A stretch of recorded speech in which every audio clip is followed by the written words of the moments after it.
Bonjour à tous, bienvenue sur Investir en crypto, j'espère que vous allez bien. On se retrouve aujourd'hui pour regarder la crypto-monnaie Elrond. Vous allez voir qu'on a fait une petite folie aujourd'hui et c'est la raison pour laquelle je tourne cette vidéo. J'espère qu'elle sortira le plus vite possible puisque aujourd'hui on vit quelque chose d'extraordinaire.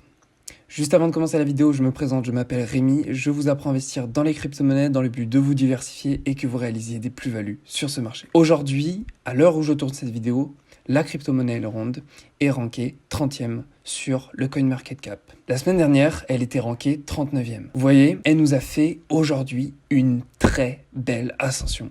Plus de 20% en l'espace de 24 heures.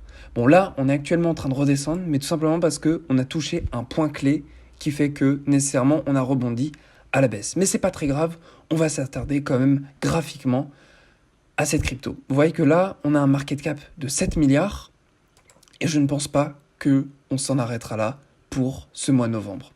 Regardons le GLD. Nous avons aujourd'hui dépassé le triangle de compression. Vous savez, c'est celui sur lequel je vous ai matraqué. J'ai fait beaucoup de vidéos sur ce triangle de compression. Au niveau du support, on avait commencé à partir du mois de juillet 2021 et ça avait toujours rebondi dessus. Au niveau de la résistance, ça avait commencé depuis février 2021 et ça avait toujours rebondi dessus. Un petit peu mangé au début, mais ça c'est en fonction du tracé que j'ai réalisé. Et là, aujourd'hui, on a une bougie qui nous a fait littéralement 25%. C'est énorme. Pour ce faire, j'ai envie dans cette vidéo de vous montrer le pourquoi on a rebondi pile ici et on s'est arrêté à cette mèche-là et quels sont les targets sur lesquels on pourrait s'attarder sur les jours à venir. Alors juste avant, on va regarder le RSI en daily. Vous voyez, on a un joli support sur lequel on a rebondi une fois, deux fois, trois fois, 4 fois, 5 fois, 6 fois et même une 7e fois. Et à ce moment-là, et c'était hier que je vous en avais parlé, je m'étais dit tiens, je pense que c'est la dernière fois avant que ça atterrisse en zone de surachat. Et c'est finalement exactement ce qui est en train de se passer. Vous voyez, là, on est dans une zone de surachat. Alors, c'est pas dit que ça va durer. C'est probable qu'on reparte à la baisse pour repartir après à la hausse. Mais ce qui est important de souligner, c'est que là, on a quand même cassé le triangle. Alors, est-ce que ça veut dire concrètement qu'on va continuer cette percée pour atteindre l'objectif qui correspond tout simplement à ça, c'est-à-dire la zone des 570-580 $? Eh bien, c'est possible, mais nous avons des targets sur lesquels on, je pense, devra s'arrêter avant de rejoindre l'objectif de ce triangle. Alors pour ce faire, je vais vous les dessiner. On va utiliser le retracement de Fibonacci. Alors on va en placer un de manière très court terme, de cette manière-là, en prenant tout simplement l'ancien plus haut qu'on avait eu mi-septembre jusqu'au plus bas le 20 septembre et ça nous donne des paliers. Alors le premier palier qu'on voit, c'est la zone des 1.618. Vous voyez, c'est un palier qui pourrait correspondre, si on arrondit, à 400 $. Donc là, je vais vous poser une petite étiquette à 400 $, comme ça on l'a en mémoire. Et après, on va s'attarder sur d'autres prix et notamment la raison pour laquelle on s'est arrêté pile ici à la zone des 370. Pour expliquer cet arrêt net, on va prendre l'indicateur du retracement de Fibo, on va partir d'ici de l'ancien plus haut qu'on avait eu en avril, et on va reporter ce retracement-ci jusqu'au plus bas qu'on a eu le 23 juin. Et là, vous voyez de vos propres yeux, nous avons pile poil rebondi ici sur cette zone des 370, soit la zone du nombre d'or du retracement de Fibo, 1.618. Est-ce que c'est beau? Je pense que oui, c'est méga beau. Alors pour les personnes qui ont investi dans le GLD, alors qu'on était ici à la zone des 70, voire même j'ai vu dans les commentaires, il y en a certains qui me disent qu'ils ont investi quand le GLD était aux 40 $. Croyez-moi, je pense que nous n'en avons pas terminé sur l'ascension de cette crypto-monnaie. Alors, maintenant qu'on a touché ce palier, je pense que c'était simplement une résistance pour les traders court terme.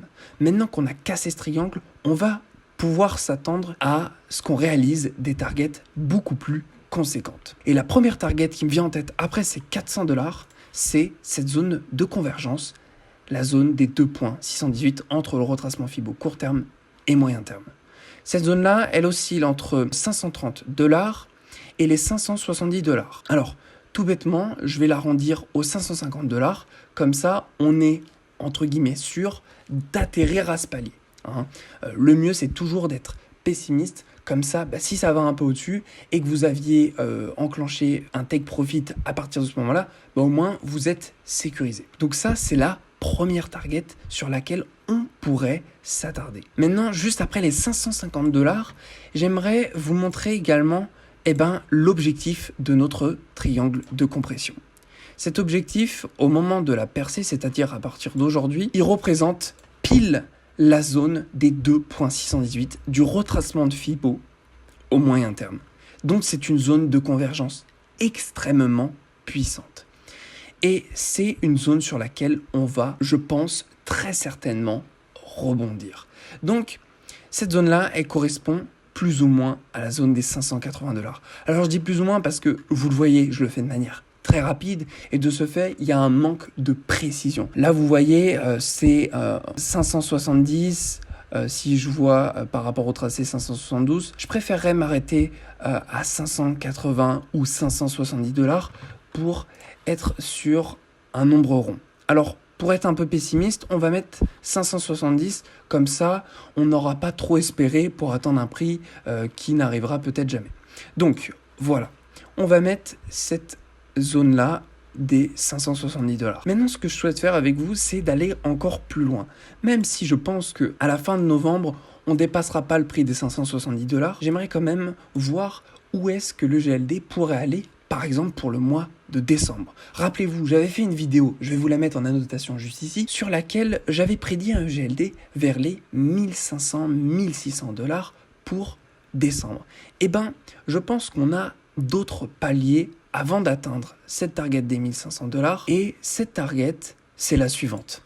C'est la zone convergente qui se montre avec ce retracement de Fibo court terme 4,236 et ce retracement de Fibo moyen terme 3,618 qui est juste ici, la zone des 770 $. Et je pense que c'est une zone qui sera extrêmement pertinente juste après avoir franchi ce palier des 570 $. On pourrait donc très bien monter ici, atterrir sur cette zone des 400 $, rebondir, repartir pour aller chercher cette zone des 550 $, peut-être pourquoi pas stagner pendant un petit moment et même corriger en fonction de ce qui se passe sur le marché et puis après repartir pour aller chercher cette zone des 770 $. Bon, vous voyez, vu comment j'ai dessiné le graphique, là on est déjà en mars 2022, tout ce scénario, compressez-le, je le verrai plutôt se réaliser en décembre. Et maintenant, je vais tout simplement vous retracer la target que j'avais prédit pour le mois de décembre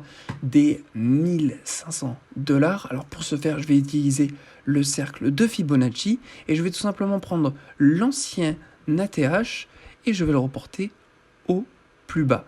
Alors pas le plus bas ici, mais le plus bas là, tout simplement parce que nous avons plusieurs touches. Une là, une deuxième là, une troisième ici.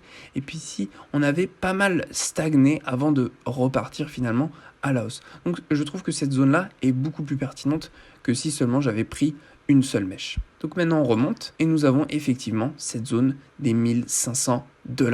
Alors vous voyez effectivement que c'est pas si précis que ça, mais c'est tout simplement parce que comme je suis en vidéo, je vous le fais super rapidement. Donc zone des 1500 $, pouf, je vais vous mettre une petite étiquette juste ici et on pourrait très bien arriver à cette target d'ici le mois de décembre. Alors pourquoi d'ici le mois de décembre? Eh bien tout simplement parce que vous voyez en weekly, on est dans une zone de surachat. Et qui dit zone de surachat, qui dit ascension extrêmement rapide. Vous l'avez vu, à chaque fois qu'on passait en zone de surachat, par exemple ici, eh ben, on avait fait une ascension de plus de 700%.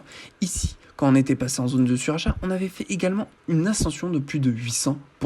Alors pourquoi pas ici, quand on va passer en zone de surachat, faire une ascension égale, voire même inférieure finalement, puisque vous voyez, si à partir de là, on veut atterrir sur la target des 1500 $, on ferait même pas 360%.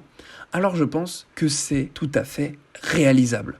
Alors, certaines personnes disaient que la zone des 1500$, on ne la verrait pas être atteinte avant mars 2022. Eh ben je pense, et ce n'est que ma croyance, que c'est faux et qu'on l'atteindra bien plus tôt. Alors si c'est pas en décembre, eh ben ce sera peut-être en janvier. Mais vu historiquement ce que les ascensions nous faisaient lorsqu'on était en zone de surachat au niveau du RSI, eh ben, on ne peut pas s'en tenir qu'à 360% de hausse. Enfin, c'est ce que je pense. Je pense que si ici, on avait fait plus de 700%, et puis là, on avait fait plus de 800%, alors pourquoi ici, on ferait que 360%? Clairement, je pense que EGLD, c'est une crypto, et bien sûr, ça ne reste que mon avis, qui a le potentiel d'arriver dans le top 5 du coin market cap. Vous le voyez sous vos yeux, vous avez un exchange qui est en plein développement. On a des boutons qui sont en coming soon. Alors qu'on voit une crypto-monnaie qui graphiquement nous fait de très belles ascensions. Alors lorsqu'on atterrira sur la barre des 1500$, si Elrond nous produit un exchange qui est toujours en coming soon, mais alors quand ça ne le sera plus et que tout cela sera fonctionnel, pourquoi on devrait s'en arrêter ici à 1500$? Les investisseurs, ça va les rassurer, ça va leur apporter des preuves et ils auront justement envie d'y mettre leur argent.